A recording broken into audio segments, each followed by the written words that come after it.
Shalom, shalom, shalom. Bonjour tout le monde. Shalom. Bonjour à vous qui êtes là. Bonjour Sœur Marie-Michel. Bonjour Verger Christ. Bonjour Sœur Emmanuel. Bonjour Sœur Francia, Sœur Kétia, Sœur Laurence, Sœur Océane. Bonjour Frère Matt, Prince. Bonjour, j'espère que chacun se porte bien. Encore merci pour votre présence en ce temps de culte. Merci d'être là, car vous faites partie de ceux qui ont décidé de mettre leur occupation à côté afin de pouvoir venir dans ce culte et puis recevoir de ce que le Seigneur a prévu pour vous. En tout cas, que le Seigneur vous bénisse. Encore merci d'être là. Sans vous, nous ne sommes vraiment rien. Sans vous, il n'y a pas de famille en Christ. Sans vous, il n'y a pas de culte. Sans vous, cette Église serait peut-être même morte, j'ai envie de dire. En tout cas, merci, merci, merci. J'aimerais, avant de commencer, honorer aussi le père de la maison, Papa Chris, celui qui me permet d'être là devant vous et de vous parler. En tout cas, merci, Papa, pour la confiance que tu ne cesses de m'accorder, parce que je sais que c'est pas donné à tout le monde de prêter sa chair. Merci de m'avoir choisi pour ce programme. Merci pour la confiance que tu ne cesses de renouveler. Merci aussi à celui qui est au-dessus. C'est celui que j'aimerais honorer, c'est le Saint-Esprit. Merci au Saint-Esprit parce que c'est lui qui permet aussi ces temps, c'est lui qui nous inspire, c'est lui qui dépose en nous ces thèmes-là, c'est lui qui nous inspire ces temps que nous passons ensemble. Donc je dis aussi merci au Saint-Esprit et puisse-t-il vraiment nous guider et nous conduire durant ces temps, durant ces temps. Saint-Esprit de Dieu, moi j'honore ta présence. Merci d'être là, merci d'avoir inspiré mes frères et sœurs qui sont connectés là, d'être là présents pour ce moment. Nous allons prier avant de commencer. Nous allons prier. Éternel Dieu de gloire, je te rends grâce, je te dis merci.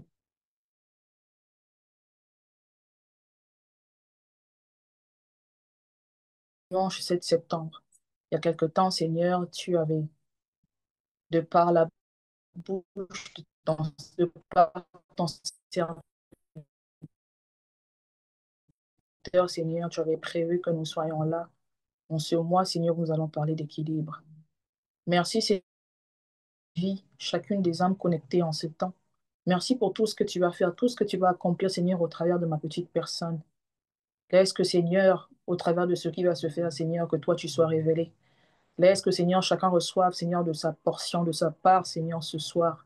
Que personne ne sorte de ce temps, Seigneur, sans avoir été transformé, sans avoir reçu, Seigneur, ce pourquoi, Seigneur, il s'est connecté. Laisse, Père de gloire, que nos cœurs soient disposés, que nos cœurs, nos âmes, nos esprits, que tout en nous, Seigneur, soit disposé pour ce moment. Et je prie, Seigneur, afin que personne ne passe à côté de ce que toi tu as prévu, de ce que toi tu as relâché pour chacun, Seigneur, durant ces temps. Que, Seigneur, qu'il n'y ait aucune source de distraction au milieu de nous. Que tout se passe, Seigneur, que tout se fasse, Seigneur, comme toi tu l'as prévu. Et que, Seigneur, vraiment ta volonté s'accomplisse. Que ce ne soit pas ma volonté qui se fasse, Père de gloire, mais que ce soit ta volonté qui s'accomplisse en tout point, dans le nom de Jésus. Merci, Seigneur, pour tout. Merci pour ce moment que nous allons passer dans ta présence. Merci pour tout ce que tu vas faire. Que tout honneur et gloire te reviennent. J'en suis prié dans le nom de Jésus. Amen. Amen, amen. Famille, Amen. est-ce que vous êtes Amen. là? Moi, je veux entendre des gens. Est-ce que vous êtes là? Amen. Famille en Christ, Amen. on n'est pas au cimetière ici, hein. On n'a pas voté pour le silence. Il n'y a pas des morts ici. Ici, il y a des gens qui ont la vie. Donc, il faut manifester cette vie-là. Est-ce que vous êtes là? Amen. Est-ce que vous êtes là? Est-ce qu'il y a des vivants Amen. au milieu de nous? Vous Amen. êtes là? OK. Qui est prêt pour ce moment que nous allons passer ensemble? Amen. Qui est prêt à recevoir de ce que le Seigneur a prévu pour lui en ce moment? Amen. Amen. Ah, vous êtes timide, hein? Je vous trouve timide. On dirait qu'il n'y a pas, on dirait que personne ne croit à ce qui va se faire en ce temps. Je vous trouve très, très, très timide, famille en Christ. Je vous trouve très timide. Je vous trouve très timide. Mais que le Seigneur nous bénisse. Nous allons passer un bon moment. Que le Seigneur nous bénisse tous. N'hésitez pas à partager le lien, à inviter tous ceux qui ne sont pas encore là. Partagez le lien que d'autres aussi se connectent, que ce moment soit bénéfique, pas seulement pour vous qui êtes là, mais je suis sûre que dans notre entourage, il y a des gens qui ont besoin aussi de ce qui va se dire durant ce temps. Donc, n'hésitez pas à partager le lien. N'hésitez pas. Amen. Amen. Alors, nous sommes au mois de septembre. Au sein de Famille en Christ, il a été déclaré que le mois de septembre serait le mois de l'équilibre. Est-ce que quelqu'un peut dire avec moi le mois de l'équilibre? Le Le mois mois de de Le mois de l'équilibre. Le mois de l'équilibre. Et le thème qui nous a été donné, c'est bâtir une famille équilibrée. Bâtir une famille équilibrée, de point, l'Église dans la dimension de la famille. L'Église dans la dimension de la famille. Nous allons lire les deux versets de base. Nous allons prendre nos Bibles. Si tu n'as pas ta Bible, j'ai envie de te dire que tu es en train de commettre une faute. On ne vient pas au culte sans sa Bible. Tu vas prendre ta Bible et tu vas retrouver 1 Corinthiens, le chapitre 1, le verset 10. 1 Corinthiens, le chapitre 1, le verset 10. 1 Corinthiens, le chapitre 1, le verset 10. Si quelqu'un peut le noter dans les commentaires pour les autres qui auront peut-être du retard. 1 Corinthiens, le chapitre 1, le verset 10 nous dit ceci. Je vous exhorte, frères, par le nom de notre Jésus-Christ, à tenir tous un même langage et à ne point avoir de division parmi vous, mais à être parfaitement unis dans un même esprit et dans un même sentiment. Je vais encore le relire. Je vous exhorte, frères, par le nom de Jésus-Christ, de notre Jésus-Christ, à tenir tous un même langage et à ne point avoir de division parmi nous, mais à être parfaitement unis dans un même esprit et dans un même sentiment. Nous allons aussi lire le deuxième passage, 1 Timothée, le chapitre 5, le verset 8. 1 Timothée, le chapitre 5, le verset 8, qui dit ceci. Si quelqu'un n'a pas soin des siens, et principalement de ceux de sa famille, il a renié la foi et il est pire qu'un infidèle. Si quelqu'un n'a pas soin des siens, et principalement de ceux de sa famille, il a renié la foi et il est pire qu'un infidèle. Amen. Amen. Alors, parlons de l'Église dans la dimension de la famille. L'Église dans la dimension de la famille. C'est quoi l'Église? Moi, j'ai fait quelques recherches, j'ai retrouvé un peu les définitions. C'est quoi l'Église? L'Église, en fait, c'est un ensemble de croyants dans le Christ. C'est-à-dire que toute personne, en fait, c'est l'ensemble de ces personnes-là qui croient en Christ. C'est ça qui forme l'Église. Et c'est quoi la famille? C'est quoi la définition de la famille? On nous dit que la famille, c'est une communauté de personnes qui sont réunies par des liens de parenté existant dans toutes les sociétés humaines. La famille, c'est une communauté de personnes réunies par des liens de parenté existant dans toutes les sociétés humaines. Alors, pourquoi, à la suite de ces deux définitions, pourquoi est-ce que l'on parle de l'Église comme une famille? Tout simplement parce que l'Église, en fait, nous sommes une communauté de personnes réunies par un lien de parenté. Mais quel est ce lien de parenté-là? Qu'est-ce qui nous lie les uns et les autres? Pourquoi est-ce qu'on appelle l'Église une famille? C'est tout simplement parce que ce lien, ce qui nous unit, c'est notre foi en Christ, en fait. Le lien de parenté que nous avons, ce qui nous réunit tous ensemble, ce qui fait de nous une famille en Christ, c'est cette foi que nous avons, c'est notre nature d'enfant de Dieu. C'est parce que nous croyons en la même chose. C'est ce qui fait notre lien. Et à travers, en fait, ces définitions, nous comprenons, en fait, pourquoi pourquoi nous qualifions l'Église de famille. Mais maintenant, si l'Église est une famille, nous sommes en train de parler d'équilibre. Comment bâtir une famille qui est équilibrée? Comment bâtir une famille équilibrée? Aujourd'hui, moi, j'ai envie que l'on parle de ce qui régit l'équilibre dans cette famille qu'est l'Église. Qu'est-ce qui fait à ce qu'aujourd'hui, que l'on parle d'une Église équilibrée? Qu'est-ce qui fait à ce que cet équilibre-là soit ramené, que vraiment que l'on soit appelé une Église équilibrée? C'est sur cet axe-là que nous allons parler. C'est ce que nous avons abordé aujourd'hui. Pendant que j'étais en train de préparer ce moment, j'avais une certaine direction par rapport à ce thème-là. J'avais une certaine direction et le Seigneur m'a donné une forme de déroulement, comment aborder en fait ce thème-là. Et il m'a demandé de parler d'attaquer certains points, de parler de certaines choses et de revenir à certaines choses qui sont réellement essentielles. Donc le premier point que nous allons aborder aujourd'hui, c'est celui de l'amour. Nous allons parler de l'amour. Aujourd'hui, voici ce que le Seigneur est en train de me dire, c'est que on ne peut pas parler d'une église, d'une famille qui est équilibrée si il y a un manque d'amour. L'amour, ça fait partie des commandements même essentiels, prioritaires que le Seigneur nous donne même au travers de sa parole. Il nous demande de nous aimer les uns les autres. Dans tout ce que nous faisons, il doit y avoir de l'amour. C'est vraiment l'un des ingrédients les plus importants de l'équilibre de l'Église. Il ne peut avoir une Église équilibrée s'il n'y a pas d'amour.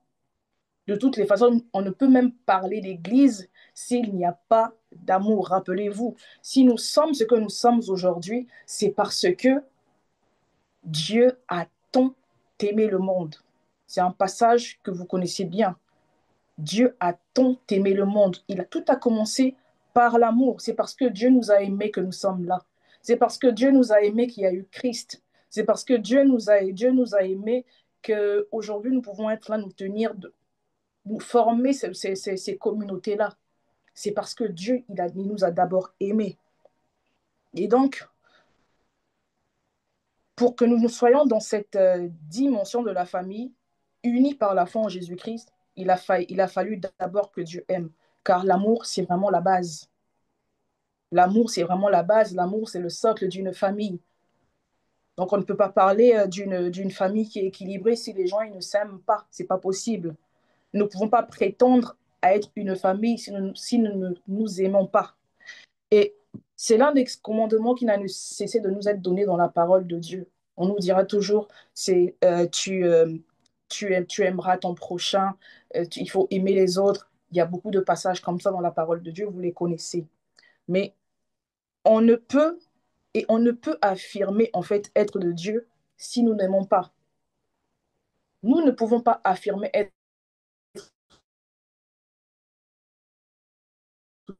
de Dieu si nous n'aimons pas.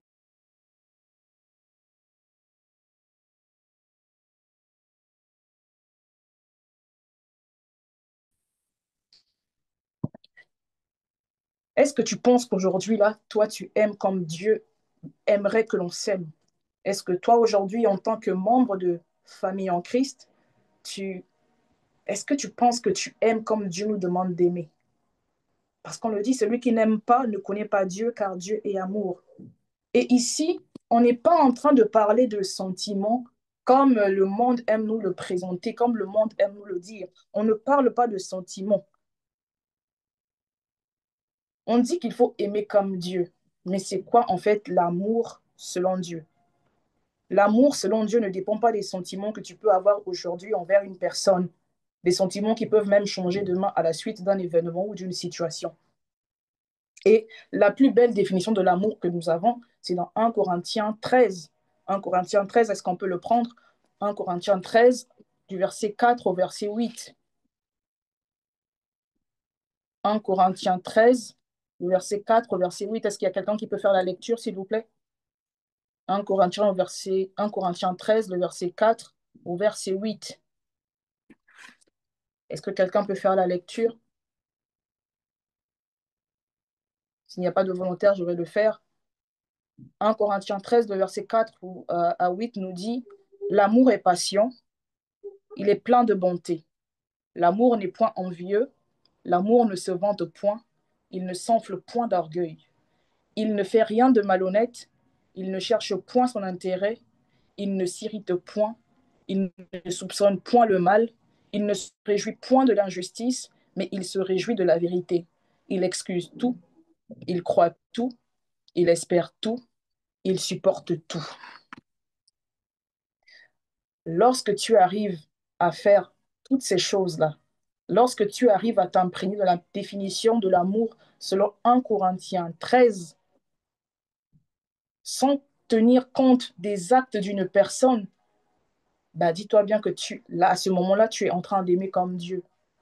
Ça veut dire quoi? Quand on dit que l'amour est patient, il ne s'agit pas, parce qu'aujourd'hui, c'est ce que même on retrouve dans l'Église, c'est-à-dire on manque vraiment de patience, nous sommes des impatients. Il suffit juste qu'il y ait un problème ou une situation avec un frère ou une sœur, on se retrouve à délaisser la personne ou, dans notre impatience, à se détourner de la personne. C'est pas ça l'amour.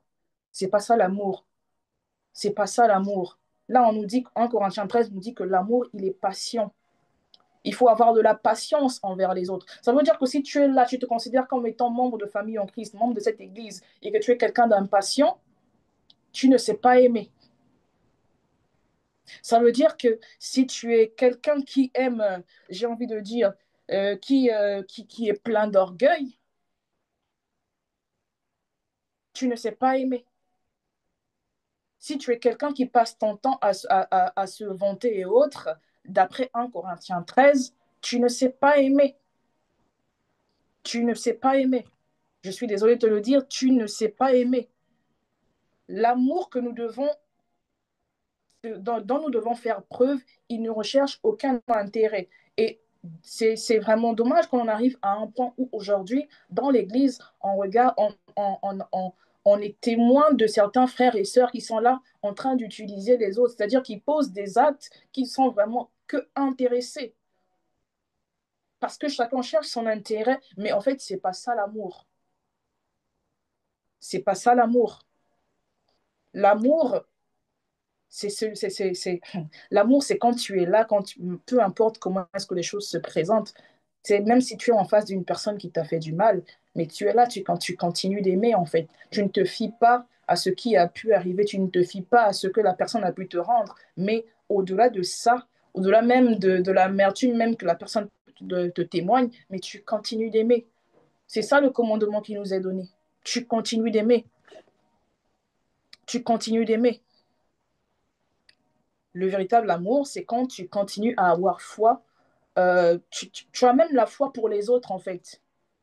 C'est quand tu t'humilies toi-même, lorsque tu supportes quelqu'un, lorsque tu acceptes tout, tu sais que le frère un tel, il est comme ça, mais tu ne te limites pas à ça. Tu sais que c'est peut-être un frère qui est blessé, c'est peut-être un frère qui a besoin d'amour. Toi, le véritable amour, c'est de te dire, c'est d'aller dans tes retranchements et de te faire même intercesseur pour cette personne-là. C'est pas de rejeter la personne, c'est pas de dire, voilà, ma passion, ça a des limites. Le frère, ça fait 2 fois qu'il fait ceci, cela, donc je ne m'occupe pas de lui. C'est pas ça l'amour.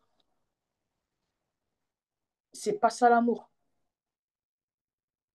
C'est pas ça l'amour. L'amour, c'est pas forcément recevoir, mais c'est donner. L'amour, c'est donner, c'est se donner pour les autres. Si tu ne sais pas te donner pour les autres, tu ne sais pas aimer.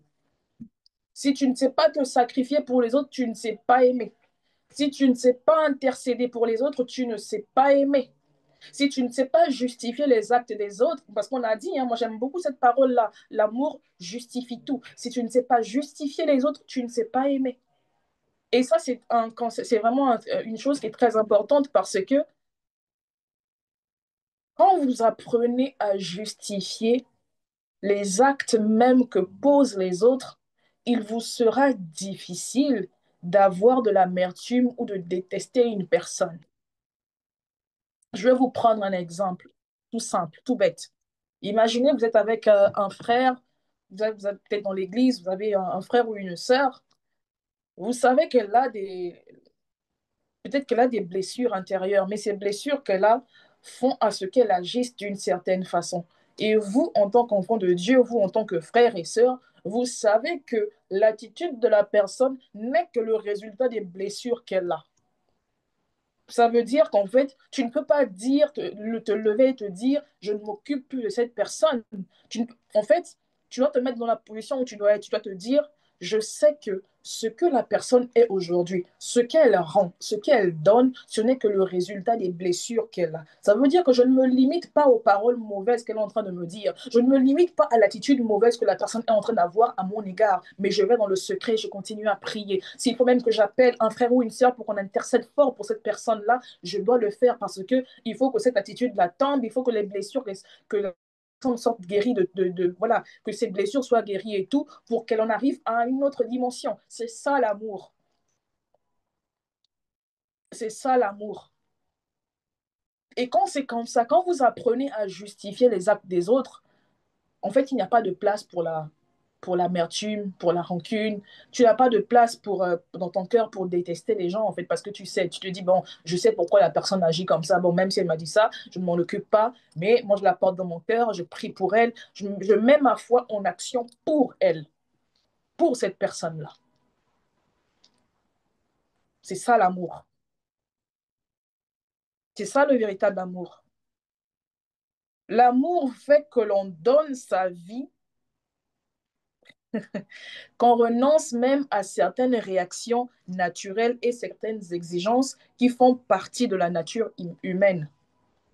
Ça veut dire que là où les gens te diront, oh, mais tu ne trouves pas qu'elle exagère un peu? Ton frère, là aussi, c'est pas la première fois. Hein, ça devient une habitude. Là, il ne sait pas parler aux gens, il ne sait pas faire ceci, cela, il est méchant et tout ça. Là. Toi, tu ne t'arrêtes pas à ça parce que tu es enfant de Dieu. Tu sais ce que c'est que véritablement aimer. Toi, tu es seul, tu sais que c'est comme un nuage, en fait. Ce que la personne elle te donne maintenant, tu ne t'arrêtes pas à ces réactions naturelles-là. Toi, tu vas un peu plus en profondeur parce que l'amour de Dieu, l'amour même que Dieu il nous manifeste tous les jours, il n'est pas superficiel, c'est un amour qui va dans les profondeurs. Dans les profondeurs. Écoutez, Dieu restera toujours pour moi le parfait exemple. Dans le sens où quand on n'arrive pas, quand on a du mal même à justifier les autres, à pardonner, c'est comme je dis, c'est un manque d'amour. Mais imaginez-vous l'âge où vous êtes aujourd'hui. Depuis quand avez-vous commencé à pécher? Depuis que vous êtes né là, combien de fois avez-vous péché? Combien de fois avez-vous posé des actes qui aujourd'hui vous vous rendez compte n'étaient pas bien? Combien de fois avez-vous attristé le cœur de Dieu, même j'ai envie de dire? Mais vous imaginez, depuis que vous êtes sur cette terre-là, combien de fois Dieu il vous a pardonné? Est-ce que Dieu est déjà venu vous dire, euh, ah, tu pêches trop? Sœur Betty, est-ce que Dieu est déjà venu te dire, j'en ai marre de toi, je suis fatigué de toi, tu pêches trop, j'en ai marre de toutes ces fautes que tu commets? Est-ce que Dieu vous a déjà abandonné? Moi, je ne pense pas, parce que c'est pas comme ça que Dieu il nous manifeste son amour. Est-ce que Dieu il t'a déjà dit, bon, toi, ça y est, je te tourne le dos, je ne m'occupe plus de toi? Je ne pense pas. Vous pouvez répondre, hein, mais moi, je ne pense pas.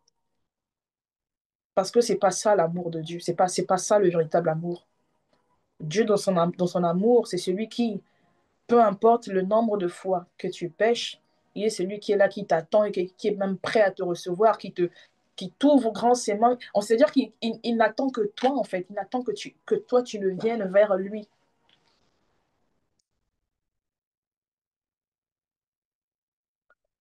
Peu importe le nombre de fois où on est tombé, peu importe le nombre de fois où on a fait des choses qui ont même attristé le cœur de Dieu. Jamais Dieu nous a dit, toi, je ne m'occupe plus de toi. Jamais Dieu ne s'est arrêté de nous aimer. Jamais Dieu ne s'est arrêté de nous pardonner. La preuve, Chaque fois que l'on demande pardon, il est prompt à nous accorder ce pardon-là. Il suffit juste que tu t'excuses et il fait table rase. C'est-à-dire que ton ardoise, il l'efface. Mais toi, alors, quelle est ton attitude envers tes frères et tes sœurs dans l'Église, dans cette famille-là? Comment te comportes-tu? Aujourd'hui, nous sommes arrivés à un niveau où il y a des gens, c'est vrai, qui ont subi des frustrations et qui se permettent de dire, ah, papa, Chris, moi, je ne parle plus à la sœur Intel parce qu'elle m'a dit ça, elle m'a dit ça. Ah, papa Chris, moi, je ne vais pas vers cette personne-là parce qu'elle est comme ça, elle est comme ça. Et pire encore, parce que souvent même, on se fie non pas à des choses que nous avons vécues, mais à des choses qu'on a entendu dire. Et c'est grave, c'est grave, c'est grave, c'est grave. Combien parmi nous avons déjà eu cette attitude-là? Tu es là, on est dans une famille, mais tu ne veux pas parler à X ou à Y. On est dans une famille, mais vous formez des groupes. Le groupe A ne parle pas au groupe B. Vous formez des groupes parce que même, en fait, je ne comprends même pas, en fait, comment ça se fait que dans une famille, qu'elle est comme l'église, que les gens, ils ne se parlent pas. On est censé être dans un endroit, j'ai envie de dire, dans une safe place, en fait. C'est-à-dire qu'il y a des attitudes que l'on retrouve dans le monde qu'on ne doit pas retrouver dans l'église. Mais on constate que les attitudes du monde, là, ce sont ces attitudes-là qu'on ramène dans l'église. Et c'est regrettable. Il faut qu'on arrête de se comporter comme ça. Il ne peut pas avoir de division dans l'Église. Calomnier les autres, c'est pas ça l'amour. Humilier les autres, c'est pas ça l'amour. C'est pas parce qu'un tel ne sait pas faire ça ou ça que cette personne n'a pas droit à être, le droit d'être aimée, en fait. Des fois, est-ce que nous savons combien de fois déjà nous avons blessé le cœur de Dieu, attristé son esprit, mais malgré cela, il est là, il reste là. Dieu, c'est pas celui qui dit, ma patience, elle a des limites, c'est fini. Dieu, c'est pas celui qui dit, bon, toi, je te laisse d'abord de côté, hein, parce que, non, il dit pas ça. Si tu peux faire un peu, t'as une rétrospection, regarde un peu tous les actes que tu as posés dans ta vie, toutes les fois où tu as péché, tout ce que tu as fait, j'ai envie de dire, de dingue, qui était contre la volonté de Dieu. Et imagine toutes ces choses-là, ce que toi tu estimes être grave, toutes ces choses-là que tu as faites, que les choses que, tous ces actes-là que tu as posés. Mais malgré cela, aujourd'hui, quand tu pries, quand tu dis Seigneur, pardonne-moi, il te pardonne. Dieu ne s'arrête pas à ça. Mais aujourd'hui, on a des chrétiens qui disent, bon, j'ai pardonné, mais je n'oublie pas. Non, non, non, tu n'as pas pardonné. Tu n'as pas pardonné. Parce que si c'est ça, ça veut dire que Dieu aussi ne nous pardonne pas.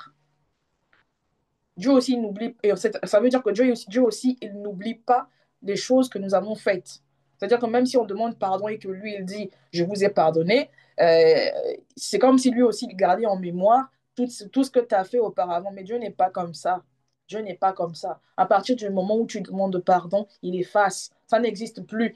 Il ne va pas venir te faire du chantage en te dire ou utiliser les choses que tu as faites avant pour venir te faire chanter en te disant, tu te rappelles, hier tu avais fait ça. Tu te rappelles, il y a 2 ans, tu avais fait ça. C'est pas ça l'amour de Dieu. Dieu, il n'est pas comme ça.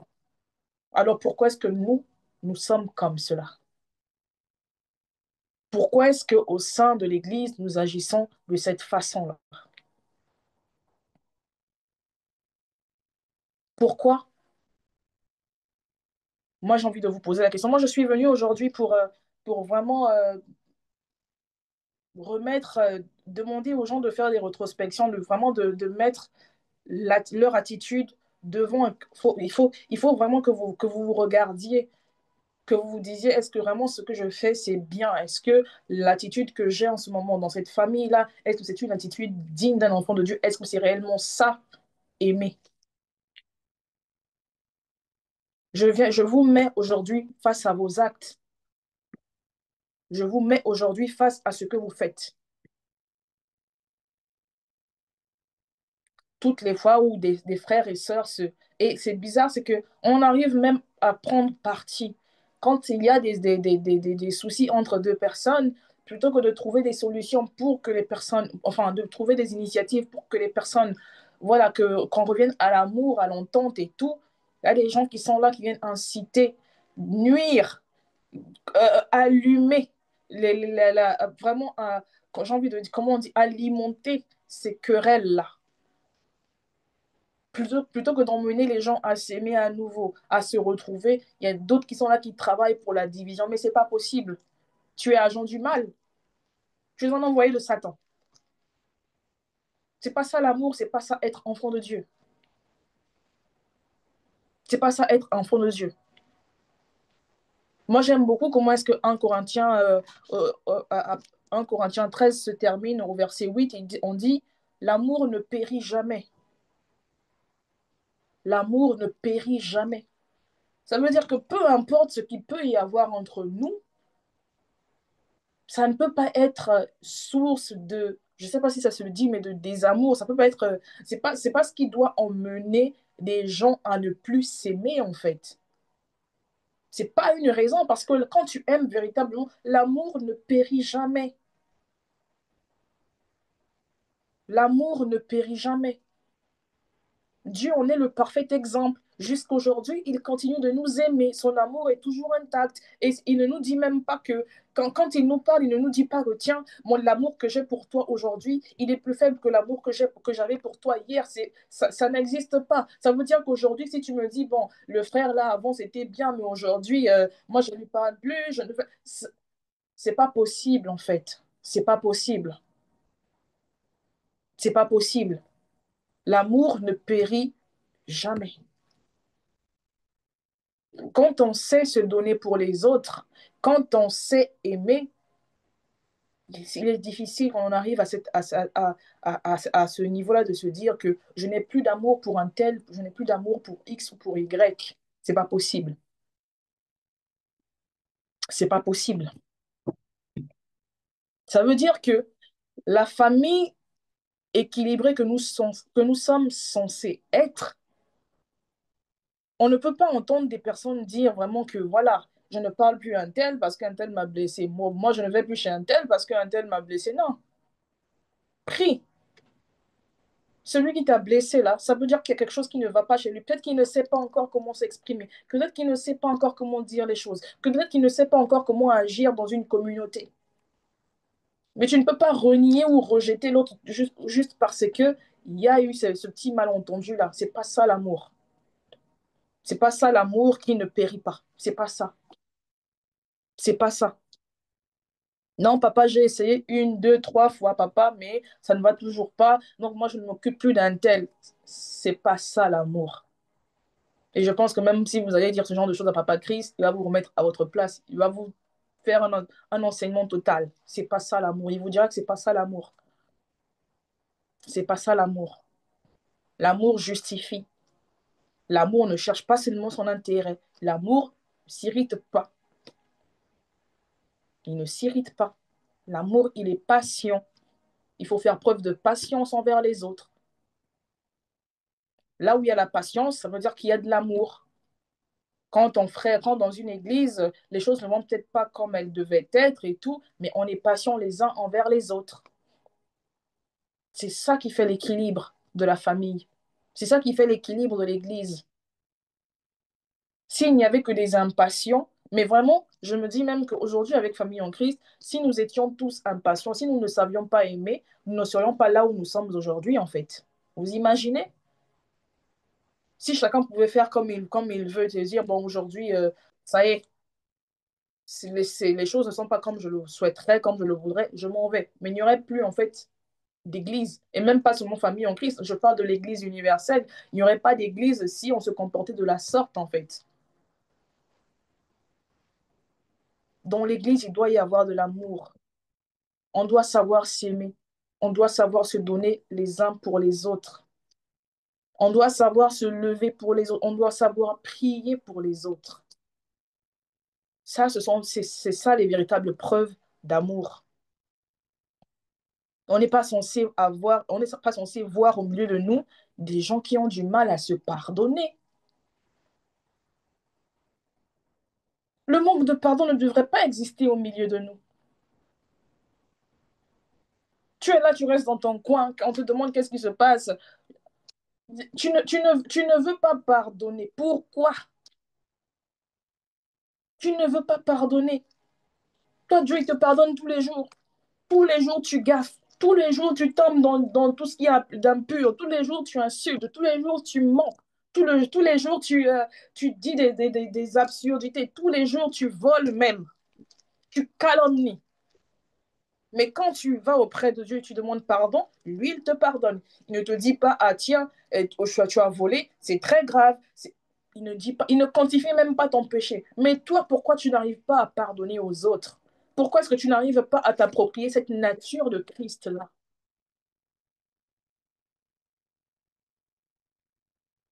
Pourquoi tu n'arrives pas à aimer les autres? Pourquoi?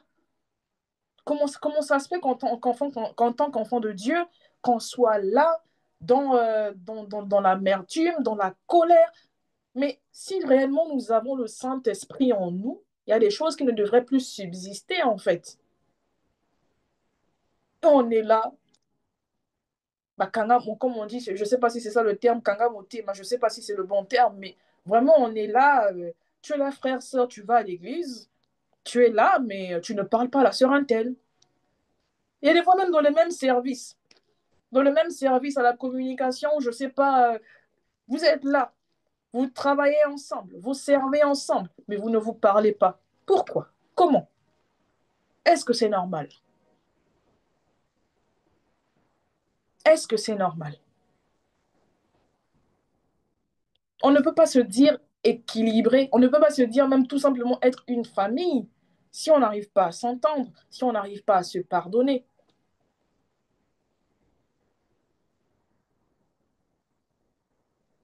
C'est pas normal.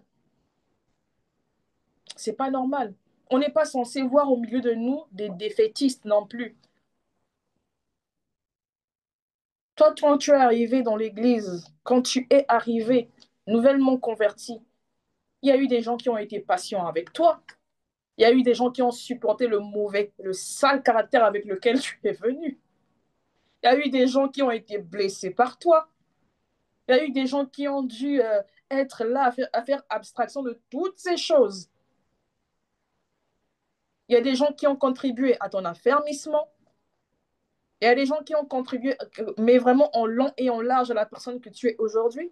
Mais lorsque tu as un autre frère, nouvellement arrivé, fraîchement arrivé, qui a encore certains défauts, toi, tu le délaisses. Tu te dis, oh non, papa, ça c'est trop difficile. Hein. Le frère là, il est trop compliqué. Vraiment, j'abandonne. Toi, on a abandonné pour toi. Est-ce que pour toi, les gens, ils avaient abandonné? Est-ce que pour toi, les gens, ils avaient dit, ah non, on ne s'occupe pas d'elle? Est-ce que pour toi, on avait dit ça? Mais si on ne s'aimait pas, tu ne serais peut-être pas là où tu es aujourd'hui. Tu n'aurais peut-être pas la nature que tu as aujourd'hui. Parce que qu'on le veuille ou non, Dieu, il agit aussi au travers des hommes. C'est au travers des hommes qu'il nous façonne. Ça n'a pas seulement été une histoire entre toi et Dieu, il y a eu des intermédiaires. Il y a eu cette sœur-là qui était là ou ce frère-là qui le soir venait prier avec toi. Il y a eu ce frère-là ou cette sœur-là qui te disait, ah ça il faut pas dire, ça il faut pas faire, il faut se comporter comme ça. Il y a beaucoup de gens qui ont été impliqués dans ta croissance. Mais pourquoi on se retrouve à faire les défaitistes quand il s'agit des autres? Pourquoi on n'arrive pas à témoigner le même amour qu'on nous a témoigné à nous aux autres? Des chrétiens égoïstes, des chrétiens purement égoïstes. Nous sommes dans l'égoïsme total. On est là en train de chercher notre intérêt et on aime la facilité. Ah, papa, lui, celui-là, c'est trop de problèmes. Hein. Moi, non, c'est trop difficile avec lui. Mais si tu repars bien, repars un peu, repars un peu, repars un peu, repars un peu à ce que tu étais. Tu verras à quel point toi aussi tu étais très difficile, peut-être même pire que la personne qui est en face de toi. Pourtant, on ne t'a pas lâché. Pourtant, les gens, ils ont été là pour toi.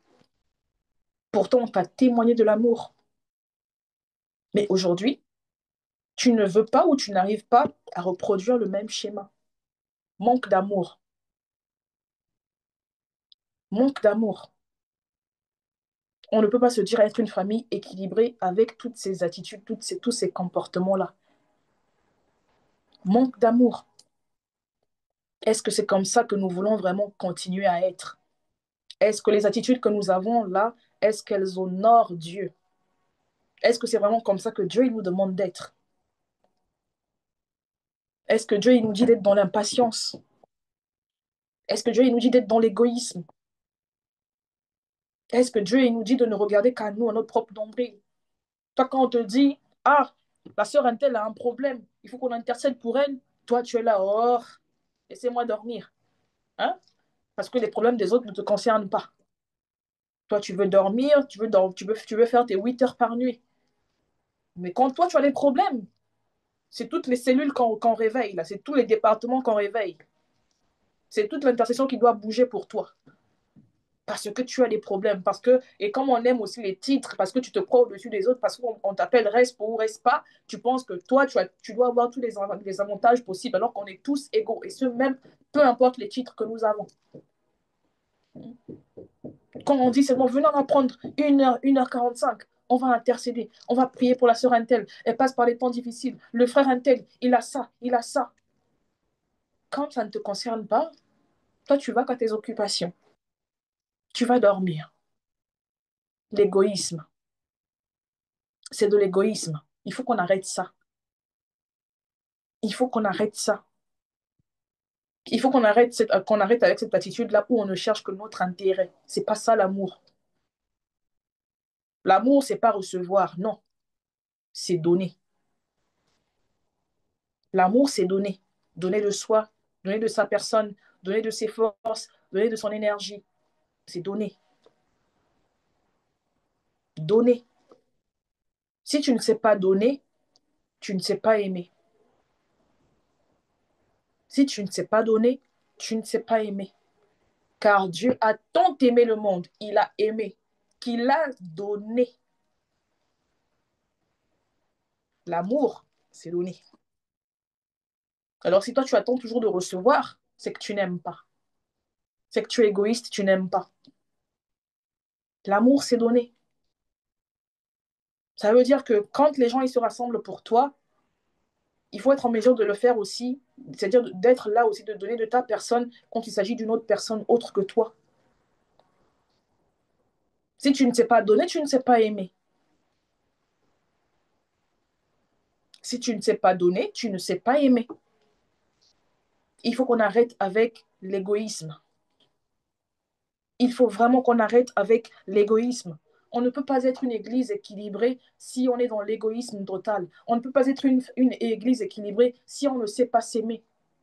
Et l'amour, ça passe par tout cela. Savoir pardonner, savoir se donner pour les autres, savoir être patient, se lever pour les autres. C'est ça le véritable amour. C'est ça le véritable amour. Ça veut dire qu'il faut qu'il y ait des attitudes qui cessent au milieu de nous. Aujourd'hui, si tu te rends compte, en fonction de ce que je dis, que tu avais telle attitude, et que finalement, ce n'était pas de bonnes attitudes, il faut que tu te repentes de cela. Ce que j'aime avec Dieu, c'est qu'il n'est jamais trop tard. Vous voyez, là où les hommes nous disent, toi, j'en ai marre de toi, c'est trop tard, avec Dieu, il n'y a pas de ça. Si tu sais aujourd'hui, tu as conscience que tu as eu des attitudes qui n'étaient pas, qui ne manifestaient pas l'amour, qui n'étaient pas signe d'amour, et peut-être que tu as contribué au déséquilibre de ton église, de cette famille-là, repens-toi. Il faut que tu te répandes. Repens-toi. Repens-toi et décide de vraiment être, de vraiment être dans l'amour véritable, de vraiment aimer comme Dieu il aime, de pouvoir pardonner, de pouvoir être là pour les autres, de sortir de l'égoïsme. J'aime beaucoup, j'aime beaucoup ce que je suis en train de dire parce que ça me ramène à notre église, à Famille en Christ. En fait, je suis en train de me rendre compte que au sein de Famille en Christ, on m'a témoigné de l'amour, énormément d'amour. Au sein de Famille en Christ, on m'a témoigné énormément de l'amour. Et j'ai envie d'honorer certaines personnes même qui ne sont pas là. Je bénis Dieu pour la vie de la responsable Chanice. Je bénis Dieu pour la vie de maman Gelvie. Je bénis Dieu pour la vie de la sœur la sœur Johanna. Je bénis Dieu pour la vie de la sœur Sandra, la sœur Muriel.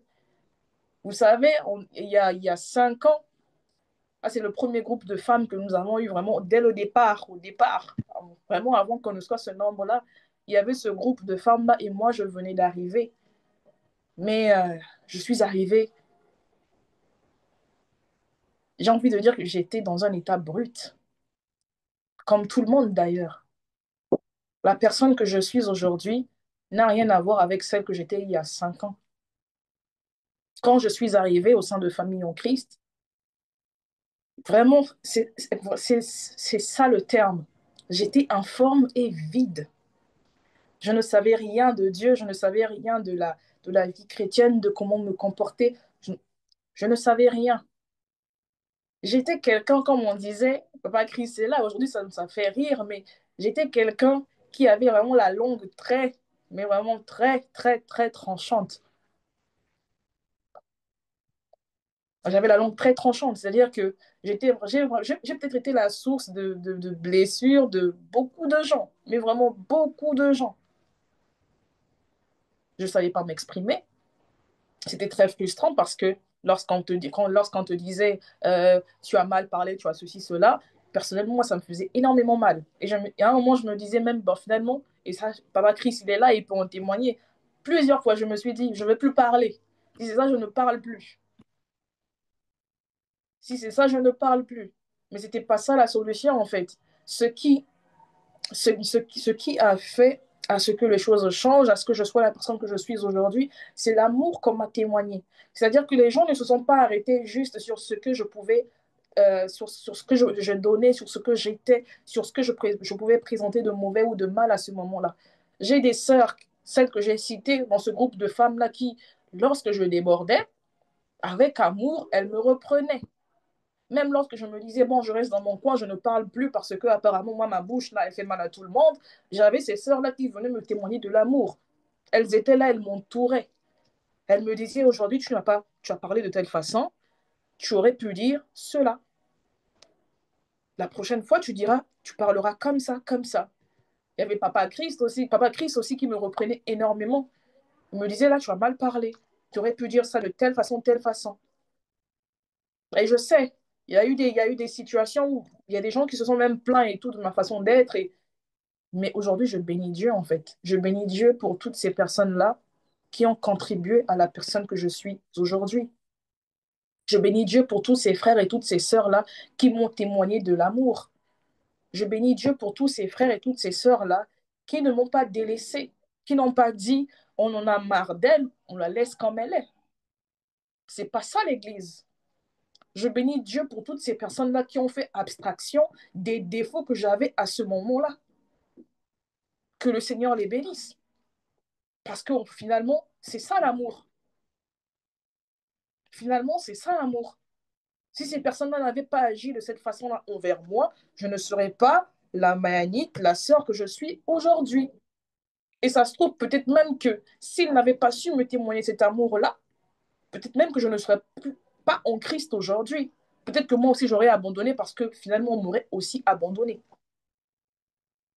Mais Dieu, dans son infinie bonté, n'a pas permis à ce que ça arrive. Dieu, dans son infinie bonté, a fait à ce que les personnes qui étaient autour de moi agissent véritablement comme une famille. Les gens, ils m'ont témoigné de l'amour, même lorsque j'étais blessée, même lorsque je ne savais pas demander pardon. Il y a des situations où j'étais là, je me dis, pour moi, j'ai posé un acte, je me dis que c'est un acte voilà, c'est normal et tout, mais il y a les autres qui viennent te reprendre, qui viennent te dire, ce que tu as fait, c'est pas normal. Il faut que tu demandes pardon, il faut que tu t'excuses, parce que tu as blessé le cœur d'un tel et d'un tel. Et c'est comme ça qu'on doit fonctionner.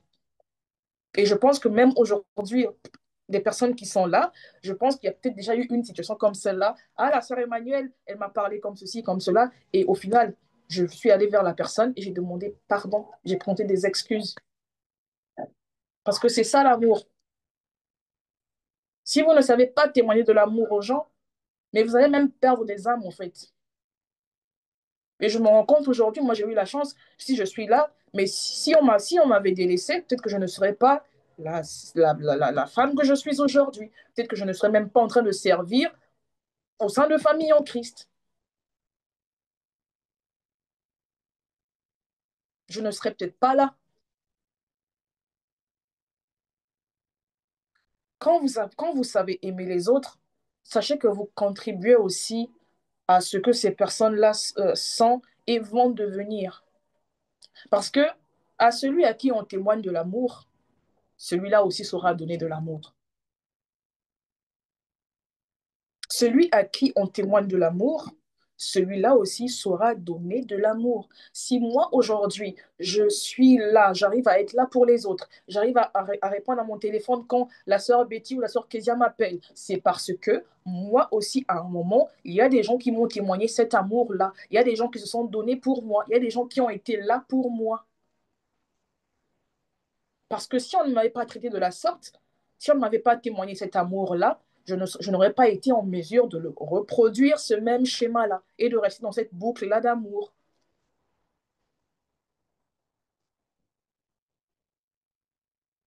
On m'a témoigné de l'amour. Et je bénis Dieu vraiment pour Famille en Christ.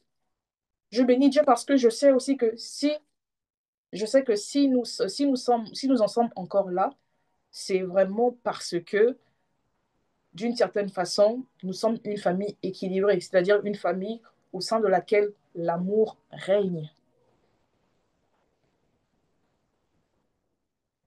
Je bénis Dieu pour la vie de Papa Christ, qui est là, vraiment, c'est le pilier, c'est comme on dit, c'est vraiment l'ange de la maison, c'est vraiment le berger, qui fait un travail colossal. Je bénis Dieu pour la vie de mon père spirituel parce qu'aujourd'hui, je me rends compte que, je ne sais pas pour vous, mais moi j'ai eu la chance d'avoir ce père-là, d'être arrivé à un moment où ce père-là, où il m'accordait beaucoup de temps, mais beaucoup de temps. Je pouvais l'appeler à n'importe quel moment. Peu importe les problèmes que j'avais, il répondait toujours présent. Il m'a témoigné et comme bon, même si aujourd'hui, il dit qu'on est devenu trop grand et que voilà, mais il témoigne de l'amour. Il a vraiment de l'amour à donner. Il a vraiment de l'amour à donner. Il a vraiment de l'amour à donner. Donc, papa, je bénis vraiment Dieu pour ta vie. Je bénis vraiment Dieu pour ta vie. Je bénis vraiment Dieu pour ta vie. Merci. Merci d'avoir été là, même lorsque ça n'allait pas. Merci. Merci. Merci de toujours avoir poussé, de toujours avoir, voilà, de ne pas m'avoir lâché la main. Merci. Merci. Donc, voilà. Au sein de famille en Christ, on m'a témoigné de l'amour. Et comme je disais, l'amour, c'est donner. Et ce n'est pas seulement donner à ceux qui sont bons envers nous. L'amour, c'est donner même à ceux qui ne sont pas bons envers nous. C'est-à-dire que notre responsabilité à nous, en tant qu'enfants de Dieu, c'est de donner, c'est d'aimer, même si en face, on ne nous aime pas. Ça, c'est notre responsabilité. Même si en face de nous, on ne nous rend pas ce que nous sommes en train de donner, mais ça, en fait, il faut que vous compreniez que c'est notre nature. C'est-à-dire que donner, aimer, ne doit pas dépendre de ce que les autres font ou de ce que les autres sont. Donner chez nous, c'est une nature. Aimer, c'est une nature. Et une nature qui ne dépend pas de certains éléments extérieurs. L'amour, pour nous, c'est comme une identité. On ne peut pas t'appeler enfant de Dieu si tu n'as pas de l'amour en toi, si tu ne sais pas aimer. C'est ce qui nous différencie des autres. Matthieu 5, Matthieu 5 verset 44 à 45 va dire, mais moi, je vous dis, aimez vos ennemis, bénissez ceux qui vous maudissent, faites du bien à ceux qui vous haïssent et priez pour ceux qui vous maltraitent et qui vous persécutent, afin que vous soyez fils de votre Père qui est dans les cieux. Aimez vos ennemis. Bénissez ceux qui vous maudissent. Faites du bien à ceux qui vous haïssent. Et là encore, vous savez, il est arrivé un jour au sein de famille en Christ. Il est arrivé un jour, et Papa Christ en est témoin. J'ai été face à une personne qui m'avait vraiment très mal parlé. Vous savez, quand cette personne-là m'a parlé, ça m'a tellement touché le cœur. C'est-à-dire que j'étais même sur le point de réagir. J'ai dit, mais pourquoi on me parle mal comme ça? Et sur le point, sur le moment, j'ai entendu le Saint-Esprit me dire, tu as vu Emmanuel, toi aussi tu étais comme ça. Parce que croyez-moi, j'étais vraiment sur le point de rentrer dans un échange houleux avec la personne. Mais le Saint-Esprit, vraiment, ça a été automatique. Le Saint-Esprit m'a dit, tu as vu Emmanuel, toi aussi tu étais comme ça. Et là où j'étais prête à dire des choses, vraiment à agir d'une certaine façon, je me suis calmée et le Saint-Esprit m'a dit, toi, quand tu faisais ça, quand tu agissais comme ça, qu'est-ce qu'on faisait pour toi? Et en fait, sur le moment, ce dégoût que j'avais commencé à ressentir, vraiment cette colère qui avait commencé à monter en moi, elle est descendue. Parce que ça m'a rappelé qu'il y a des personnes qui, ce ne sont pas elles qui agissent, mais qui s'expriment, mais ce sont les blessures qu'elles ont en elles qui parlent, qui s'expriment. Et je n'ai pas condamné cette personne-là. Ce que j'ai fait, c'est que j'ai pris un soir, j'ai pris un temps, je me suis réveillée le soir et j'ai commencé à prier pour cette personne-là. Et l'amour, c'est ça. C'est-à-dire que même les personnes qui vous font du mal, vous devez être capable d'aller intercéder pour elles. Même si elles ne vous aiment pas, même si elles ne vous donnent pas ce que vous estimez devoir recevoir, vous devez être en mesure de prier pour les autres. L'amour, c'est quand tu sais qu'un tel te déteste, un tel même te calomnie, parle de toi de gauche à droite. Mais le soir, ou quand le Saint-Esprit te l'inspire, tu as cette volonté-là, cet amour de te dire, je fléchis les genoux parce que il faut peut-être que cette nature-là s'arrête. Il faut que mon frère soit délivré. Il faut que ma soeur arrête de parler comme ça. Il faut que cette colère qu'il y a en cette personne-là disparaisse. C'est ça l'amour. Combien de fois as-tu déjà fléchi les genoux pour une personne qui t'a fait du mal? Compte un peu en ton cœur, là, compte un peu. Combien de fois, après qu'une personne t'ait mal parlé, t'ait calomnié, elle dit des choses sur toi, combien de fois as-tu le réflexe de fléchir les genoux, de dire Seigneur, je prie pour un tel. Malgré le mal que la personne me fait, Seigneur, je viens près de toi, je prie pour un tel. Combien de fois? Combien de fois? C'est ça l'amour. Si tu n'arrives pas à fléchir tes genoux, même pour tes ennemis, tu ne sais pas aimer. Et en plus, la véritable épreuve, c'est pas de témoigner de l'amour à des personnes que tu connais, à des personnes qui sont autour de toi, des personnes que tu aimes, mais c'est de témoigner de l'amour à des personnes qui te font du mal. C'est là où on va savoir si tu sais aimer ou pas.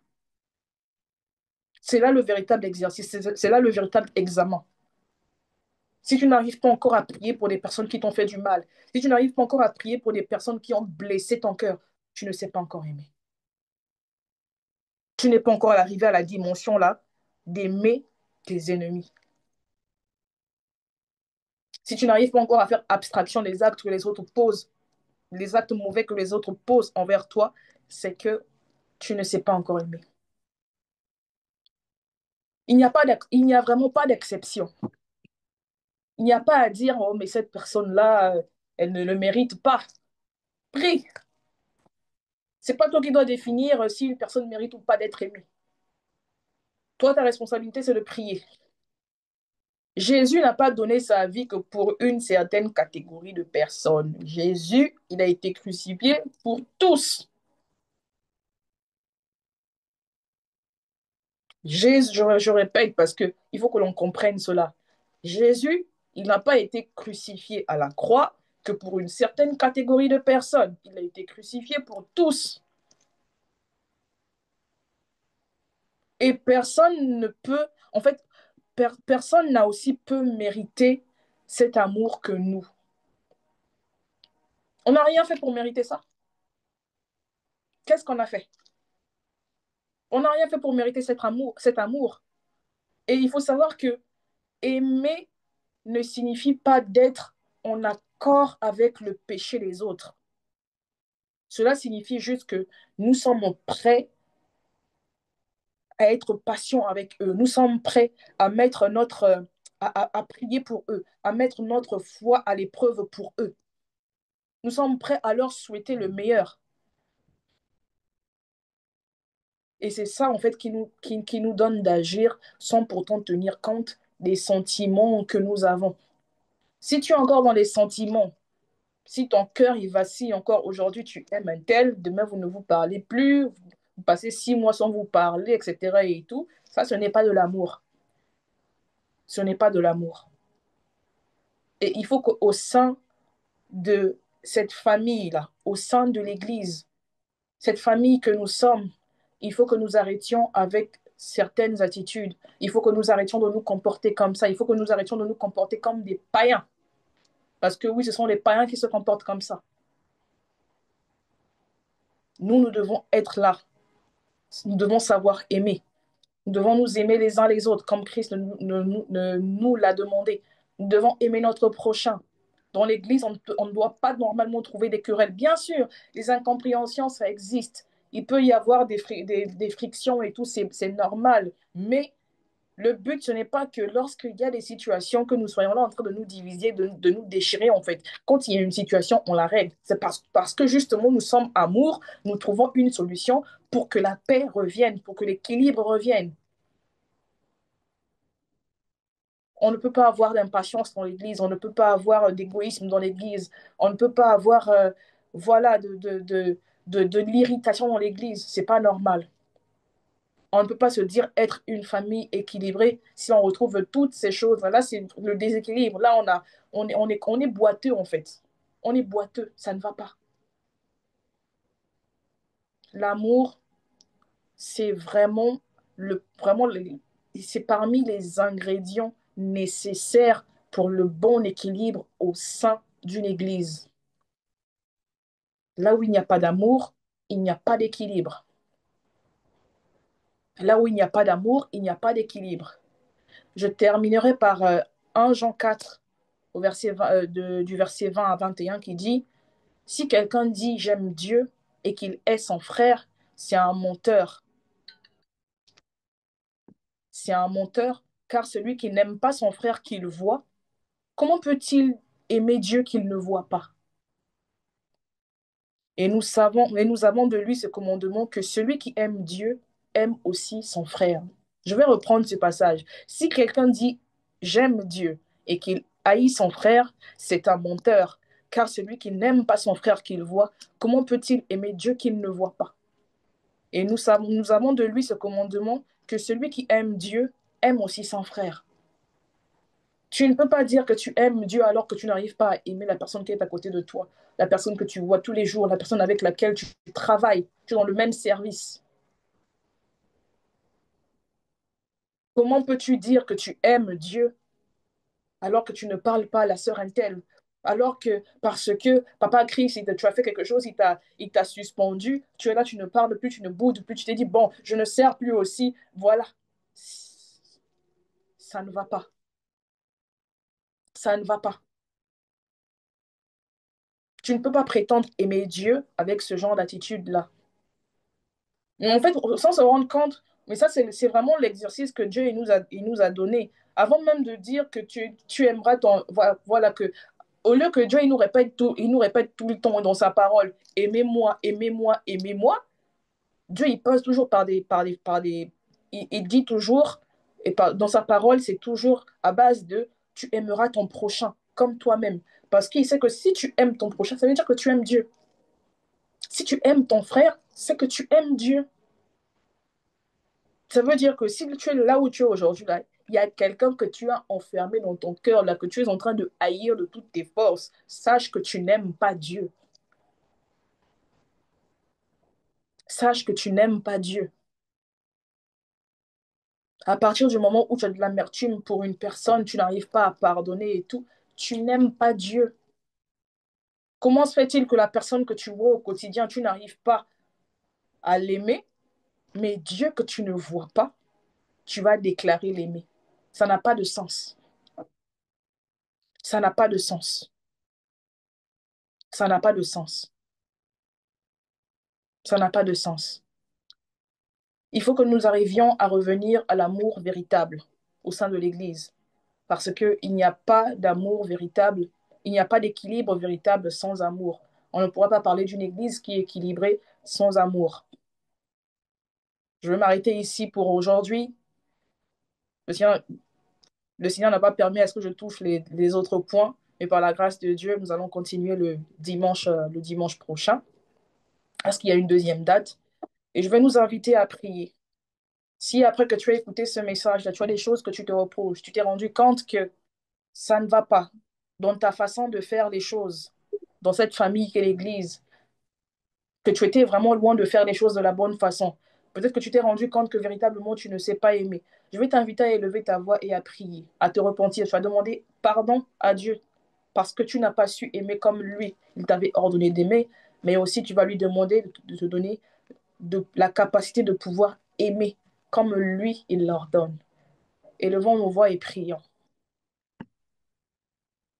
Père de gloire, nous te rendons grâce, Papa, pour Éternel de cette grâce, Seigneur parole. Merci, Jésus-Christ, Seigneur, parce que ce soir encore, tu as rappelé, Père de gloire, que au pardon. nous devons aimer, Seigneur, comme toi, tu nous l'ordonnes. Pour de tes fois, Pardon, Seigneur Jésus-Christ, Seigneur, car plusieurs fois, Seigneur, je n'ai pas Père su aimer éternel, parce que aimer comme toi, parfois, Père Seigneur, je éternel, tu n'arrive nous pas à recommandes d'aimer. Seigneur, parce que Alors, Père éternel, Seigneur certainement, je n'ai Jésus-Christ, pas su pardonner. Certainement, il y a des personnes, Seigneur, que j'ai portées dans mon pardon, cœur. Seigneur Jésus-Christ. Certainement, Seigneur, il y a Oh, des Père éternel, Seigneur Jésus-Christ, indignes, des Seigneur, fois, dans Père leur... éternel, Seigneur, Pardonne-moi pour cela, Seigneur. et Pardonne-moi comme toi, Père d'avoir éternel, manqué, Seigneur, Je n'ai pas pu à ce aimer comme commandement-là. toi tu le Je désires. prie, Seigneur, afin que ce soir, qu'à partir d'aujourd'hui, Seigneur, que tu mettes en moi et en nous, Seigneur, la capacité de pouvoir je aimer prie, Papa, Père véritablement. éternel, Donne-nous, aide-moi, Père Seigneur, de éternel, pouvoir nous aimer comme comme toi, toi tu nous aimes. comme Donne-nous de toi, pouvoir, Seigneur, euh, aimer nos frères et sœurs, Jésus-Christ, Seigneur, comme toi ce tu nous qui est l'ordonnes bon. de le faire, Papa. Aimer, je sais Seigneur, nous aimer, n'arriverons pas, Seigneur, de par nos propres forces. selon ton Après, langage, toutes non les fois où selon nous le avons mien. dit, Seigneur, que nous nous lancerions dans une certaine attitude, Père de Aide-moi à gloire, aimer nous selon sommes ton retournés, langage, Seigneur, à non son selon le contraire. langage. Parce que, Seigneur, il ne s'agit Dimanche, pas, Papa, Seigneur, de Père notre éternel, efforts, mais il s'agit de ton nous Esprit Saint prions, qui Papa. est à notre aide. Alors, nous Aide-moi, t'implorons, Seigneur, Pour aimer silencieusement. donne-nous, Seigneur, Seigneur, donne-nous, je Seigneur, de prie, pouvoir aimer. Seigneur, Donne-nous de que savoir comment aimer. Aide-moi, Donne-nous, Seigneur, de Seigneur, savoir de ça aimer. contribuer, Seigneur, à Aide-moi, savoir Père contribuer éternel, à à aimer. l'équilibre, Père de gloire, de Mon l'Église. Seigneur Donne-nous, Jésus-Christ, Seigneur, d'être digne je d'être me appelé laisse. enfant de Dieu, de Père manifester éternel, les bonnes attitudes, les bons Seigneur comportements, Seigneur, Jésus-Christ, dans nos nous communautés, comptons Père de toi, gloire. Père De ne pas éternel, être je des nous occasions de demande. chute pour les autres. De ne pas être, Seigneur, des Seigneur, canaux par lesquels, Père de gloire, des âmes se Seigneur, perdent. Seigneur, Laisse, nous Seigneur, t'en au travers, Seigneur, de cet nous amour, prions, Seigneur, Seigneur Jésus-Christ. témoigneront, Seigneur, à Aide-moi, partir d'aujourd'hui. Jésus-Christ, à Que pardonner, Père d'autres soient éternel. sauvés, que Tout d'autres ce Père soient gagnés, que d'autres aussi, Seigneur, de parce que nous leur éternel, témoignons cet amour-là, Seigneur, apprennent, afin que, Seigneur, à le Seigneur, témoigner parce que nous à puissions d'autres. aimer, Papa, même à ceux qui nous Merci, blessent. Seigneur, pour cela. Merci, Aimer, Seigneur, pour Famille en Christ. Merci pour cette famille. Je te prie, Seigneur, de la bénir. Je te prie, Seigneur, de nous emmener dans une nouvelle dimension, Seigneur, de l'amour. Emmène-nous dans une nouvelle dimension de l'amour. Apprends-nous à nous aimer. Apprends-nous à nous aimer, Seigneur. Apprends-nous à nous aimer.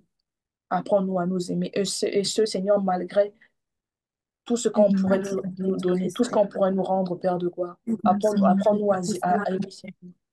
Sans, Seigneur, regarder aux ceux attitudes qui des uns et m'aiment des autres. et ceux qui Laisse que l'amour, Seigneur, m'aiment, soit notre identité. même ceux Laisse que qui me l'amour, blessent, Seigneur, soit ce qui nous Père éternel, caractérise, Seigneur, aide-moi, Seigneur premièrement. Jésus-Christ, à aimer. Que l'amour, Seigneur, nous caractérise premièrement. Seigneur Jésus-Christ. Au nom de Jésus-Christ, nous avons ainsi prié. Amen. Amen.